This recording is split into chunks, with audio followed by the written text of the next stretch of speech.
What is up, everyone? Brandon Ferst, aka First Report, representing the First Off the Bench podcast network. Everyone comes off the bench. We are First. Welcome into another edition of the Changeup here on the network. We break down everything Major League Baseball has to offer. And with me, as always, I have my co-host Bryanna Winner. You can find Bryanna at bwinner12. Bryanna, I normally ask you how you're doing. It How are you doing depends today? on what it is. Yeah, Depends on what baseball wise, I don't know, but other than that, baseball how's wise. everything else? Baseball wise, Other than that, I'm exhausted. Yeah, high school season beginning there for our fledgling reporter out there in Lake Havasu. Lot of not only high school sports getting rolling, but you have a lot of heat to deal with as well. So, oof. But we're glad you're here with us now. So I legit showered after a golf meet. I'm like, because of how bad it was the second time I was there, I'm like, yeah, nope, I can't do what I did yesterday. I'm showering and I'm changing. Yeah, especially after the storms that had rolled in from the hurricane. Mm-hmm. It was humid at the golf courses. It was not pleasant. Yeah, that's tough to be out there. And then I also do want to thank Bryanna. Had a couple reschedulements. I'm going to go with it. So some family things, but we are recording. We are set to record Saturday morning. We are now recording Monday afternoon.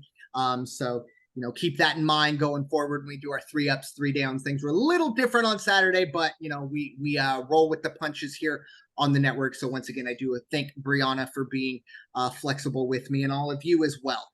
As we get ready to dive into, we're getting down to the nitty gritty. I have a fantasy football draft tonight. You know what that means? Playoffs are right around the corner for baseball. I had 2 yesterday. There you go. It's about that time of year. So I was not reminded about the first one. So my entire lineup was computer auto pick. Hey, yeah, I got rid of some of those players real quick. There you go. But yeah, it's football season right around the corner. That means the playoffs for baseball also going to be right around the corner. We are recording the 28th of August, so we haven't hit September yet, but we are getting essentially into that stretch run. Plenty to get to. We are going to start with unfortunately, the first 2 topics are pretty sad. But the big one, the news all around the world, and yes, it's not something we want to talk about, but we have to. It is Shohei Ohtani. His pitching season is over. He is going to stay and remain the DH, which is interesting, but he does have a UCL tear from what we've been hearing. They are possibly looking at a second opinion, but I do think from most reports, it does sound like the UCL is not cooperating, if you will. He will continue to DH. Bryanna, obviously, this is right up your alley. Not something that's ideal to talk about, but what are your thoughts? Shohei Ohtani's pitching season has ended. What's this going to look like for free agency? Because obviously his market price has now gone way down because he may not even pitch next year. If he gets Tommy John, he will not. There's no way he can pitch. So yeah. So if he has to get Tommy John surgery, he's not going to be able to pitch next year. So his market price went way down. I mean, granted, he's still a great hitter. I mean, you saw what he did yesterday. Yeah. And I know who was it? Was it the Phillies? No, they're playing the Phillies now. It was the Reds. No, I think it happened against the Reds, so I might have the dates mixed up. Because I'm thinking of the scoreboard. Because they were messing with him. They're like, please don't break anymore. It was the Mets, I think. I think it was the Mets at Citi Field. Yes, like, please don't break so. Anymore. Yes. Still out here doing damage. Hey, that made my night. Because they did it I think they did it the next day too, where they're like, please don't break anything else. Yeah. I think the night of the next time he came up, they said, we're sending you the bill. And then the next night he said, please don't break anything. Yeah. Gotta love it. Yeah, But so obviously he's not going to be pitching the rest of the year. He'll still be hitting. Same thing next year if he does have to get Tommy Johns. It's going to be back to what was it, 2019, 2020? yeah. And So that's the other part of this. This is number 2. If he gets it, I obviously he hasn't gone under the knife, and he's still gonna play. But it would be the second Tommy John. But this isn't ideal news. This is not great for Angel fans, especially with everything else that's going on. But I'm gonna bring a little bit of positivity, Bryanna, and hang with me, because the last time we spoke, if you would have made me give you percentage on the likelihood of Shohei Ohtani re-signing with the Angels, it would have been in the single digits. Now, I think the Angels actually may be one of the favorites. And let me tell you why. Because I think what's going to happen with Shohei Ohtani, because you're exactly right, that $600 million plus contract that we all expected him to sign, he's not getting that. It's not going to happen. Like you said, he's still a great hitter, but even a great hitter, your cap is in the 300 millions. And also, as of right now, he's a DH. So bring that even down even further. So my thought process is Shohei Ohtani goes, you know what? I'm going to ask for a 2-year deal. I'm going to DH, and I'm going to get myself back so that he can set himself up so that when he enters free agency in 2 years, he is ideally showing off what he can do on both sides. And I really think that brings the Angels back into play, because now all of a sudden Trout can go, hey, if you're going to go spend 2 years with the team, why not stay here? And, I am, maybe a little pie in the sky here, but I think it went from 5% in my mind to, I could put it in the 40s, 50% that Shohei Ohtani is coming back to the Angels. At the very least, I think this brings them back to the negotiating table that, hey, look, I know there has been a lot of talk about who, the Angels wanted to give a scan of a ligament, but Ohtani and his agent said no, they didn't think it was necessary. I don't really care about all that. But I really think that Ohtani's, as we said, the market value went down. He understands that. I think he goes and says, give me a 2-year deal. Let me prove going into that bit of free agency that I can get back to being a healthy pitcher. And then other questions will, come about. Second Tommy John, do you bring this guy back as a starter? I don't know how the dynamics work of him as a closer when he's the DH as well. I don't know. He comes up to bat in the bottom of the 8th inning and they need him to close. How do you deal with that bullpen situation? That's for another day. But I really think at the end of the day, this brings the Angels back into the stratosphere of keeping Ohtani, not for the long term, but for 2, maybe 3 years. And who knows? This team would still have Trout and Ohtani next year. And I don't know. Just bringing a little bit of positivity to it, to a very unfortunate situation. But as always, I'm going to marvel at Ohtani. Any other pitcher, 99.99 with a line over it, player in the history of baseball this season. This is season ending. Not for Shohei.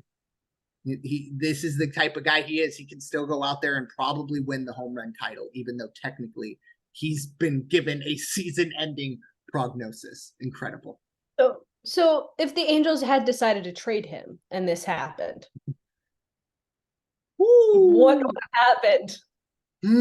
That's a very interesting scenario, because whoever traded for Ohtani would have given up everyone, right? I mean, essentially, all of it. You're giving up major league talent, and you're giving up, and it was a big question mark whether or not he was gonna. Yeah, that's a what if in baseball terms. That is. I'm just really glad. Well, I don't know. Maybe there'd be certain teams that I would. He still would have been a free agent this next year too. Yeah, 100%. And it would have kind of been in the same situation, right? Like, assuming this happened on the other team. That's the other part of it. It's very, very interesting to think about that, because whoever would have made that trade would have kicked themselves, unless they do sign him to a long-term deal. But then you might still be kicking yourself then. I really do hope that this isn't the straw that breaks the camel's back for Ohtani being a two-way player. I hope, because I do think, if the Yankees or one of the teams that we don't really want him to go to, any of the other teams besides them, say, look, we're going to sign you to a 10-year, $250 million contract with $25 million a year for a DH. That's something. It'll be more than that, but there's a big question mark now going forward as does the team that signs him, if they do sign him to a very long-term contract, do they say, look, we're putting our foot down. We're going to put you out in right field. Because I do think Ohtani, if he's not going to pitch, he's a good enough athlete to play somewhere in the field. The only reason I think he's a DH is because that's just, you save his arm essentially. But if they take that away from him, that would really be very unfortunate. But I also do think Ohtani, that'll be written into the contract that, look, I'm going to go somewhere that they let me be a two-way player. And I think Anaheim bends over backwards to do essentially whatever Ohtani wants. So. Now, the other question, AL MVP. Oh, done, wrapped up. I think even if he takes his hat off right now and says, I'm not playing the rest of the year, because that's the other part of this too. Shohei Ohtani, he could very easily say, look, guys, I'm going under the knife and I'm taking Tommy John. Sorry, I'm not going to be able to be your DH the rest of the year. This guy's going out there and saying, no, I'm going to be a DH for the rest of the year. Part of that is to win the home run title. So there is maybe a little self-serving in that part of it. But this is a guy going into free agency. He's already probably lost, $300 million on that contract, as crass as it is to talk about it in this situation. It's the fact of it.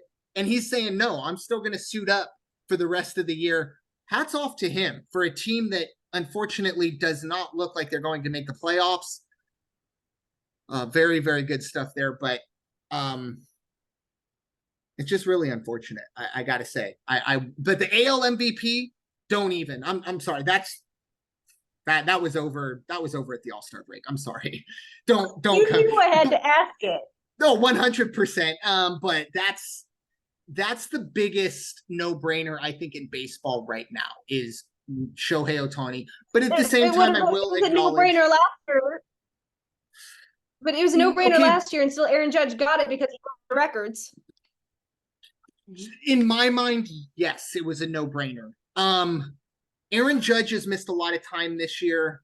I don't know. I guess I somewhat understand last year why Judge got it. I don't agree with it. I still don't agree with it. Too.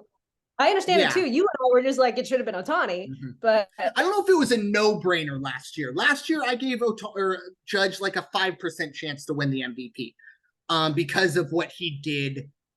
Even though that ballpark, I mean, I don't want to sound like an a-hole over here, but I could hit home runs in that ballpark, with an aluminum bat. It's a very hitter-friendly park. I'm not discounting what he did. But no, Ohtani's been the MVP every year he's been healthy, including this year. No questions asked. But yeah, this year, no, he's going to win more than likely be at least in the top 2 or 3 for home runs. More than likely going to win it and was very good pitching-wise. So I think that's wrapped up, and I think you would have to agree as well. Oh, yeah, I do. Right. It's just it was just a question that had to be asked, considering he's going to probably have to go into Tommy John's not pitching the rest of the year. Yeah. So moving forward, some other unfortunate news. I guess technically could be injury news, but this is an injury that's been well reported. It's Steven Strasburg. He is unfortunately going to have to hang it up. He's not going to be able to come back from his multiple injuries really since the World Series run. I don't think he's been on the field for more than 50 innings since that World Series the MVP performance in the World Series. It's very unfortunate here in San Diego, obviously the hometown kid. It's sad to see what could have been, but Bryanna, what are your thoughts? Steven Strasburg not able to get back, and he's going to hang it up. I believe it's going to be announced about next month. I mean, there's only so much that you can do, especially when you've had as many injuries as Strasburg. Look, there are a couple other pitchers who probably should be retiring this year as well. because of the amount of injuries that they've gone through. Look, I don't know how Verlander has come back. I don't know how Kershaw has come back. Both of them need to be done. Plus, it helps us. Yes, definitely. It helps us, but they've also been injured so much. And DeGrom. DeGrom is like injured every single year. And same with Strasburg. I know that DeGrom is also younger than Strasburg, so that also plays a part.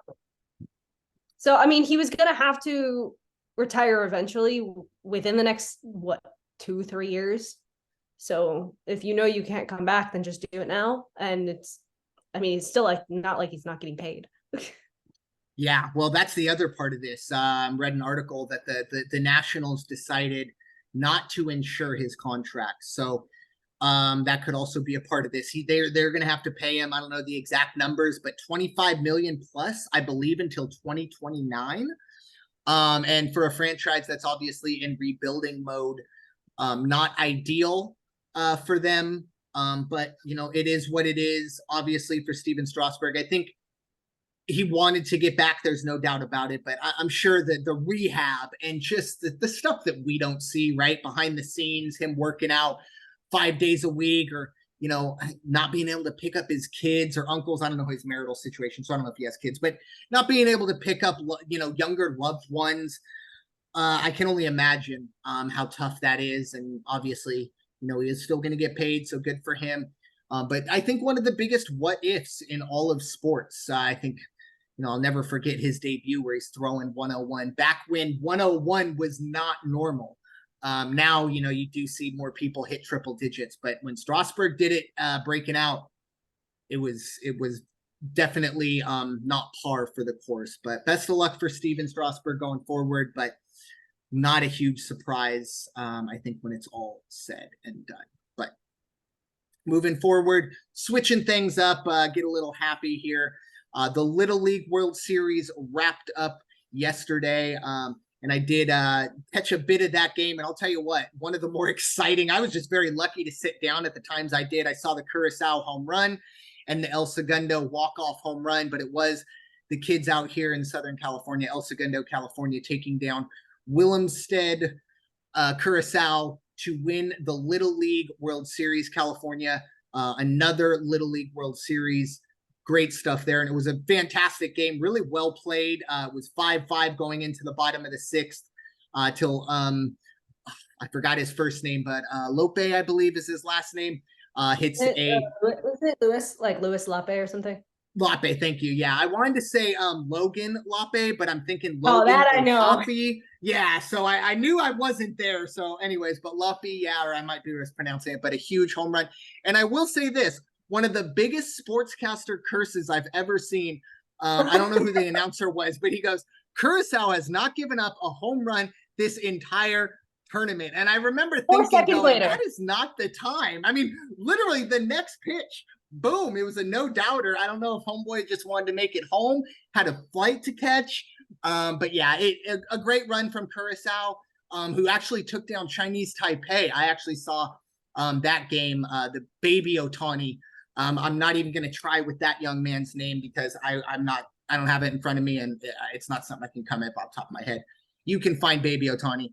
But Willemstad shocked him, and they made it to the finals, almost took down California. But Bryanna, what are your thoughts on really, I don't know about the whole of the Little League World Series, but I thought really two very good final days. Look, I was also kind of rooting for Henderson. I'm going to be honest. I was also kind of rooting for Midwest. But if you think about it, El Segundo pretty much fought their way through the losers bracket. Mm-hmm. They lost a game, and then they did not lose since. Like, they fought their way through the bracket. They beat, Needleville, Texas, who was part of the winners bracket. Mm-hmm. They were the team that beat them the first time, that put them into the loser. And they ended up, Needleville also ended up losing the third place game to Chinese Taipei. So obviously, you know who the better team is. But look, the fact that Curacao had hit a grand slam to tie the game in the top of the sixth, and then all of a sudden you just see a home run, and that curse was like, I just kept seeing videos of the curse, and I'm like, this is why you don't jinx. Yeah. And with that kid up, now I didn't watch a whole lot, but the one thing I watched the first time I had followed it, but the first time I had watched the California team was that semifinal, or I'm sorry, the US final, technically the semifinal, but against Texas. And the one thing that stuck out to me was, I mean, there are a lot of, we used to call them birth certificate boys. There are a lot of those kids that have to travel with their birth certificates. A lot of kids north of 6 foot on that team. Even in the championship game, one of the California kids hit a home run. It was a pop-up, but it just kept going. But this kid's 6'1", so any force this kid gets behind it, it gets airborne, it might go. But Curacao, obviously, to fight back, that's the other part of it too, for 11, 12, 13-year-olds to be on that stage and be down 5-1. It's kind of tough to bring yourself back up and believe that you can win that game. Unfortunately, kind of those negative thoughts sneak in for all of us, let alone kids. But it was a great run from Curacao. But like you said, to get through not only the losers bracket to have to win every single game, but they had to win 4 games in 5 days. And for the way Little League has to set up their pitching, you're going to have to rely on a lot of pitching, and they got it. Congratulations to El Segundo and all the Little League kids. That's an absolute dream come true. And the Little League, the softball as well. Didn't catch any of that, but I do know that's an absolute dream for those softball players as well. It's Williamsport is a spot where all the Little Leaguers want to end up. Going forward. I think it was an Eastern team that ended up winning softball. I don't remember. Nice. It was just with Curacao, the pitch just stayed, like, if it was a little bit lower, it probably wouldn't have been hit the way it was. It just stayed up a little too long. I think it was still on like the inside corner, but it was just rose a little bit too much. And that was the downfall for Curacao. But the fact that they came back from 5-1, tied it up with a grand slam, that's a confidence booster right there. And going to your birth certificate, like you have to have your birth certificate. If only they did that in 94, because the Northridge coach still believes that those Venezuelan kids were not of age. Well, and I go back this was a couple years ago when I actually met him. So still talks about it. Oh yeah, like they were known as the earthquake kids because that was the year of the earth, like the 94 earthquake, where some of the kids lost their homes. And it was just those Venezuelan kids were just too big. Like he did not believe that they were like 12, 13, and Venezuela ended up winning that game.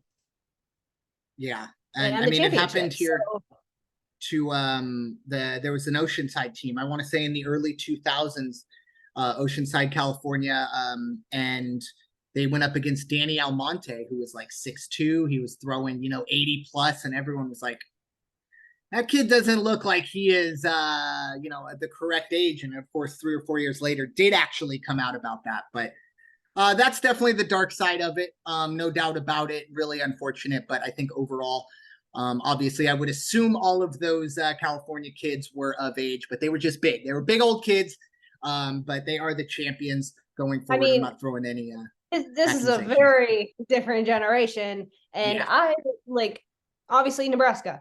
I met a kid, and her and her sister were both taller than me. The older sister's now playing at basketball at Boulder, and she's like 6'3". I'm 5'6". So meeting her for the first time, I'm like this. I'm like, what are they feeding these children? Amen. Yeah. Oof. Anyways, kind of switching gears. We're talking about Little League. Now we're going to talk about umpires. No, not the Little League umpires, the Major League umpires that might be in Little League soon enough. Look, we've seen, I'm not breaking any news. We're 4 or 5 months into the season. You've seen some of these calls. CB Buckner continues to uphold. I don't know if Joe West called him up and said, look, I'm retiring. Someone needs to be that person. And look, Angel Hernandez is a little crazy. CB Buckner, you have to pick up the torch to be the worst umpire in all of the game. And he has taken that taken that role to heart. He's been very bad. And really a lot of these umpires have. And the worst part about it is it seems like you're coming in these really unfortunate situations. So it does beg the question. We're starting to see all these new rules be implemented. Bryanna, I ask you, is it time for Robo-umps to be here? Granted, there still are some umpires who are doing really well. I know that there was one this year that only missed 2. Like only missed 2 calls.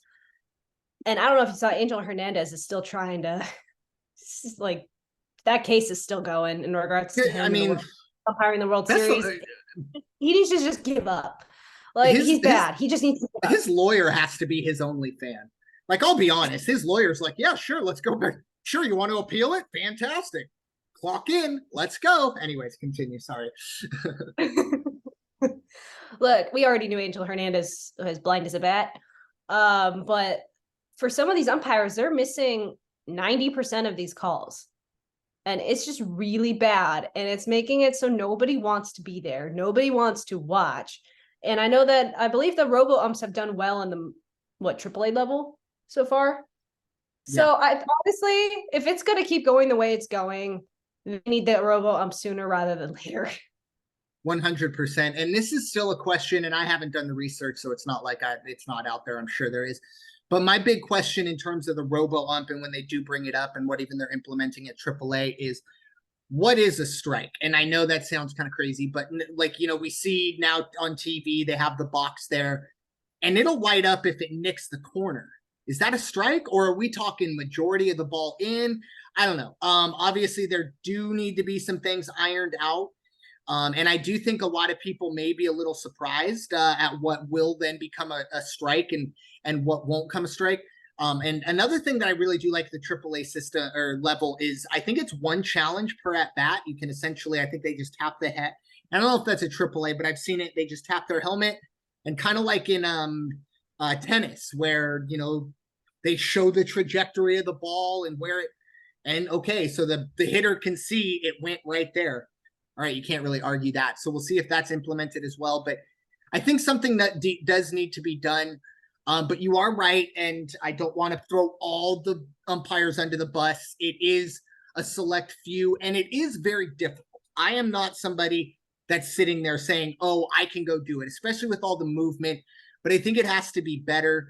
And even if it is too difficult for these guys to see, which is fine. I have no problem saying, look, these guys are throwing 100 miles an hour with movement. It's hard for the human eye to catch that. Fine, completely understand that. Bring in the Robo-umps. But some of these calls are not, they're not 100 with movement. They're just bad. But we shall see going forward. I have to imagine sooner rather than later, we are going to see Robo-umps at hopefully at the top level. But wasn't there one like sometime within the last week where it was smack dab straight down the middle and they called it a ball? Yeah, I think so. I think that was, I'm trying to remember the teams, but I can't. I don't remember the team. I know it happened within the last like 2-3 weeks.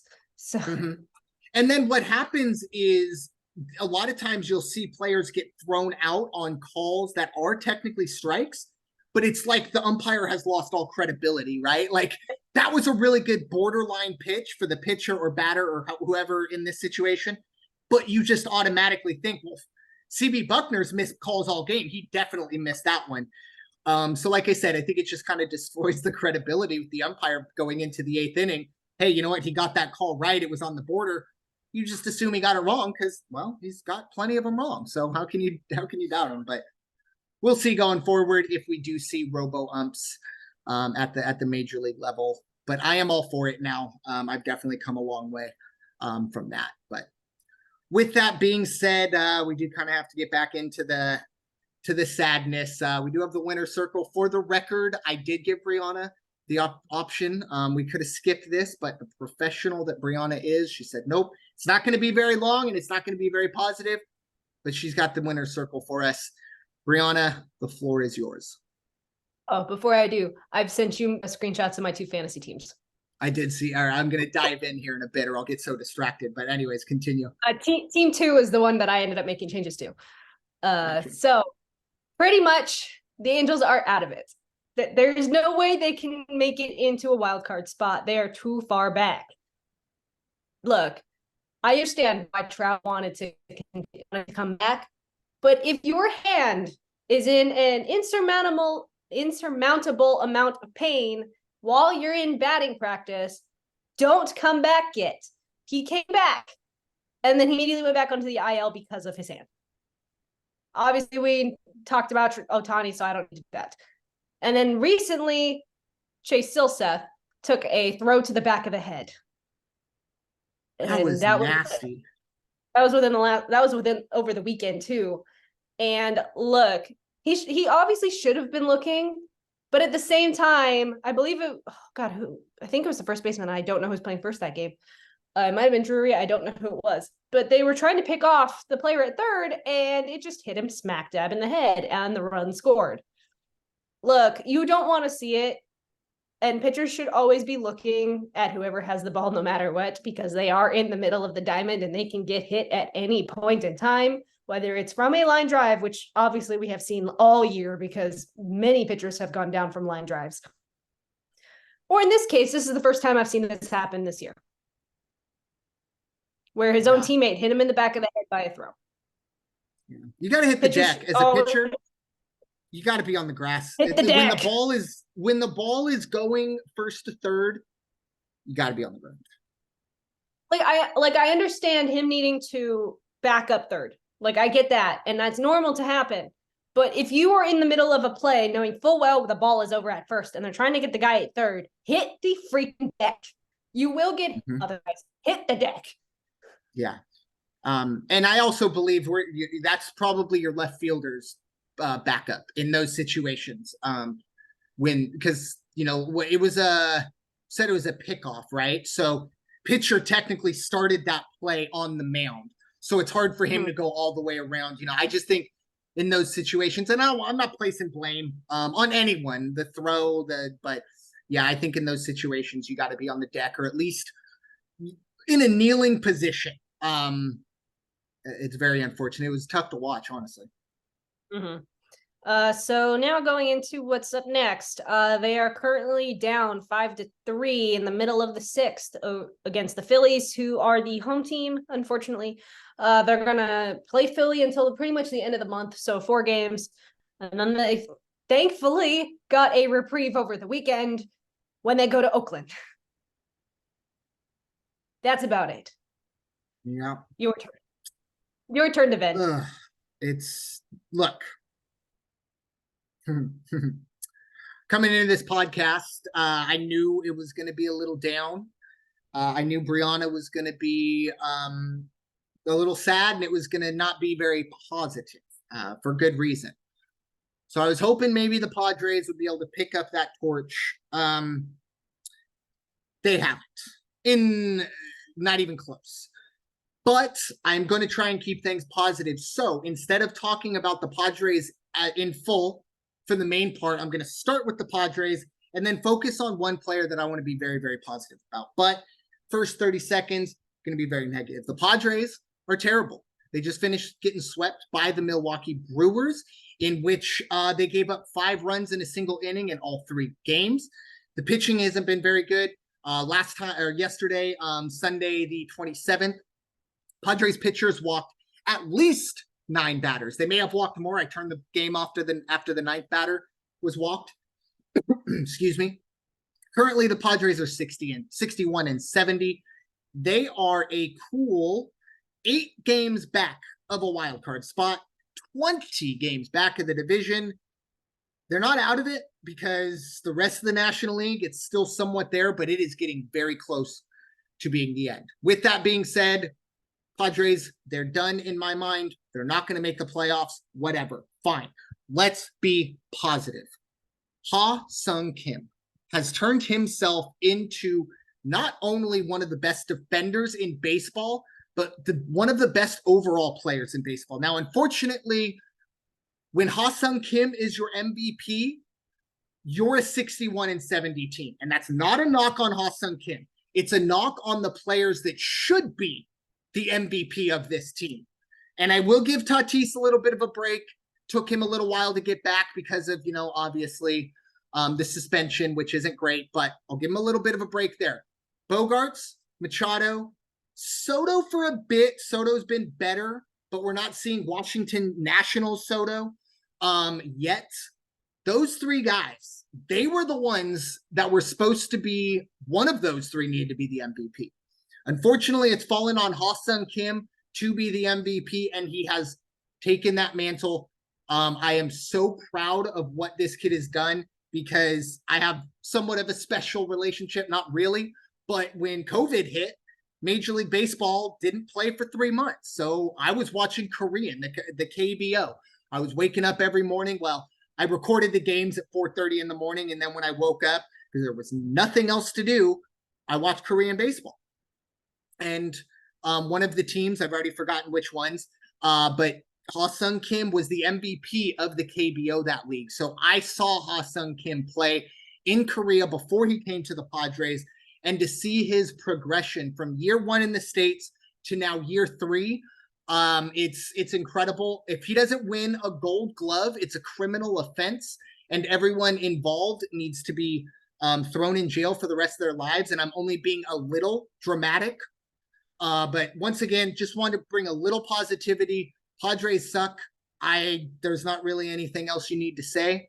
But Ha-Seong Kim has been an absolute light in a world of darkness. If you're a Padre fan, my hat's off to him. I can't wait for him to be rewarded next year when the Padres start their season off in Korea, despite how much of a logistical nightmare that may turn out to be. Ha-Seong Kim deserves it. And if the Padres trade him this offseason, we riot because he deserves that spot to be on that team in Korea. And then also Jake Cronenworth's season is over. He got hit by a pitch. Wanted to throw that in there. Doesn't really matter what's coming up. What's that? I know he's on your fantasy team, huh? Yeah, I got to drop him, don't I? Yeah. I mean, he's out 6 weeks. I dropped Ohtani already, so.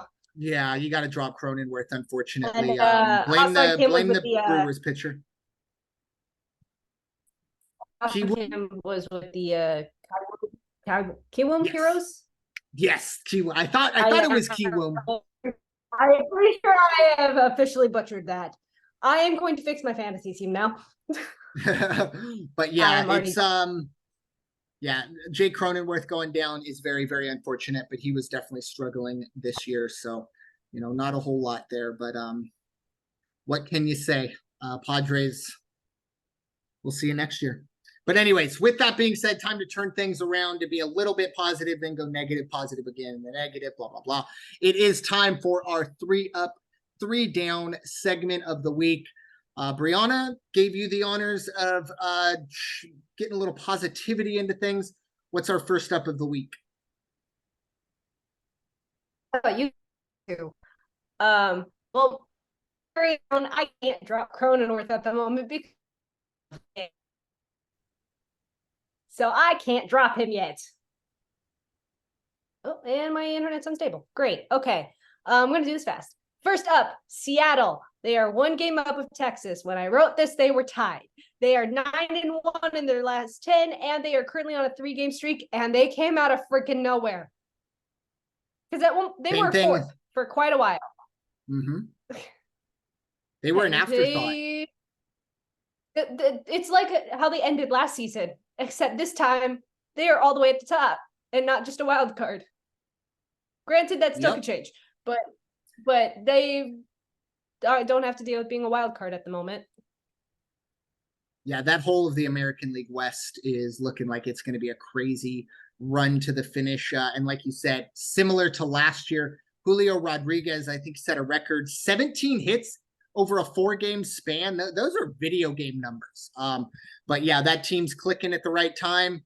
But yeah, the Seattle Mariners look like right now, and for me, I would prefer them out of those 3 teams to be winning the West. So here's the thing, though: if you look at the wild card standings in the American League, it's Tampa Bay is 6 games up, and then you've got Texas and Houston tied with each other for both those spots. Yeah. Look, and me saying that Angels are out of it, they're 10.5 games back of a wild card spot. So my point. Definitely. There's no way. They haven't officially been eliminated yet, but it's coming, and I hate it. I believe only the Athletics are eliminated right now, and that's should be the biggest no-brainer in all of baseball.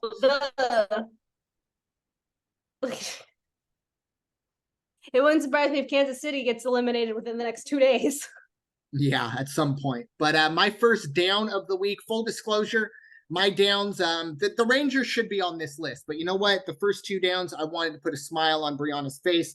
Hope I did that. But the first down of the week is the New York Yankees. Look, the Mets and the Yankees right now are a bit of a dumpster fire. All that money, and they're going to be sitting out of October. It looks like currently the Yankees are 11 games out of a playoff spot. They're 62 and Behind 68. the Angels. Wait, whoa, even that. Yeah, I like that. They're half a game behind the Angels in the wild card spot, in the wild card standings. It does look like they are going to finish last for the first time since the 80s, I believe is what I saw. Really, really good stuff for Yankee haters. If you're a Yankee fan, well, go cry in your 27 championships. But you know, it's been a disaster in the Bronx. Bryanna, what are your thoughts? Yankees, the first down of the week. Don't tell me this didn't put a smile on your face too, putting both of these things on here. Oh, 100%. You can't say it was for just my benefit. You can't do that. I helped. The second one is definitely your benefit as well. Because why not? Yep. Like, the Yankees have been pretty much struggling since pre-All-Star break. Like, it shouldn't be a surprise that they are struggling this late in the season, especially since they still don't have Judge. Judge has not come back yet, I don't think. Does he come back? I'm not sure. Injuries have been a problem. Has. Yeah, it's back and forth with him. Look, injuries have still been a problem with the Yankees this year. Last year, they got extremely lucky and stayed healthy. This year, they did not have such luck. We kind of knew it was going to happen, but at the same time, nobody thought that they were going to be last or behind Boston. Yep. Granted, nobody thought Baltimore was going to be as high up as they are. So we'll take that too. And I'm very happy for that. And I really hope that the Baltimore Orioles can win the AL pennant. Agreed. What's our second up of the week? My second team, because obviously I need this. It is the Chicago Cubs. Look, they're 1 game up of Cincinnati, 4 games back in Milwaukee, who is currently on an 8-game win streak and is currently beating the Cubs 4-1 in the second or third inning. Last I looked, it was second. So it's unfortunate. It's probably they may move down again depending on how this series with Milwaukee goes. But for now, I'm going to take this as the fact that they are in a wild card spot and nobody thought they would be this year, because everybody was like, oh, they're in a rebuild. They're fine. They won't be in the wild card spot. They won't make the playoffs. It's happening. Let it be. Let me have some joy. They're Amen. Not going to make it far, but let me have joy. Amen. And look, this is a team that's not in a rebuild, but they're not exactly stocked up. I think this is a really good spot for the Cubs to be in. Obviously, you want to be first in that division and all that stuff, but a lot of good young talent. And I think they made the right call at the trade deadline by not completely selling.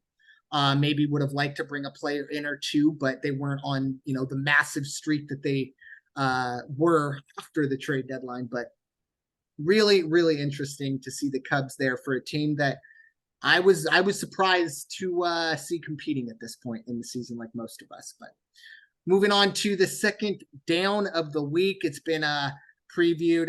It is the Houston Astros. Look, the American League West has been the Astros domain for quite some time, much to the chagrin of Bryanna and all the other American League West teams. But at the moment, the Houston Astros are in third place. Now, granted, they're only a game out of the division. A lot needs to be decided the last month of the year, but they're 4-6 in their last 10. And they are a team that right now is, as I said, 3 games back and would be the 6th seed in the American League playoff picture, which is, rather incredible going forward to see how far the Astros have gone. Now, Bryanna, I do have one question for you because it was brought up to me and I didn't know how to answer it. But oh no, a buddy asked me, who's a good baseball fan, he said, do I now hate the Astros because the Astros, the team, did it? Or shouldn't I hate the players? Because a majority of the players that were a part of that are no longer on the Astros. So, which I think actually makes sense because, Alex Bregman is really the only one that comes to mind. There might be others, but, Carlos Correa is elsewhere. Okay, Altuve just jumped into my head. But, George Springer, Gurriel, I don't know. So I did kind of have to pause and go, when do I no longer cheer against the Astros? Or am I just always going to cheer against the Astros? I personally don't know how to answer that. It kind of took me back. But when I also was asked that question, I said I have to ask Bryanna the same one on the podcast. So give me your thoughts on the Astros being a down, and you don't even have to answer that question right this minute. Just something to, maybe plant that seed, because like I said, for me, it was, hold on a second. Like I had to think about that because am I going to hate the Astros for the rest? Okay, there we go. I love it. She's ready. Bryanna, the floor is yours. I love it. It wasn't just the players. You got to remember, it was not just the players. The coaches were involved also. Alex Cora is no longer there. He's with the Red Sox, and I know he was suspended for a bit because of it. But the question also is going to become, were the owners or like the higher ups involved in this? Because if they were, then it's the team in general and not just the players. But even the general manager is going to be out, right? Like at some point, the general manager, I don't even know if it's the same guy. I don't think it is. Well, I mean, we can't hate Dusty Baker ever. Like he wasn't a part of it either. Yeah, we can't hate him. Dusty Baker deserved the championship, much to the fact that we hated the Astros still. We just wanted Dusty Baker to win, and Trey Mancini. Trey Mancini too. But look, we obviously have our certain players that we want to win. If that's what the Astros, that's what the Astros. But you also have to think about the fact that, was it just the players, or were the coaches involved? Were the higher ups involved? Were the owners involved? We don't know. We don't know how deep it goes. Okay, let me throw you a hypothetical. 20 years from now, everybody, even the owner, has sold the team. They built a new stadium. All the players, all the coaches, everyone who was ever associated with this team is no longer on this team. Do we still hate the Houston Astros? Let's talk about the Yankees. Are they ever fair enough?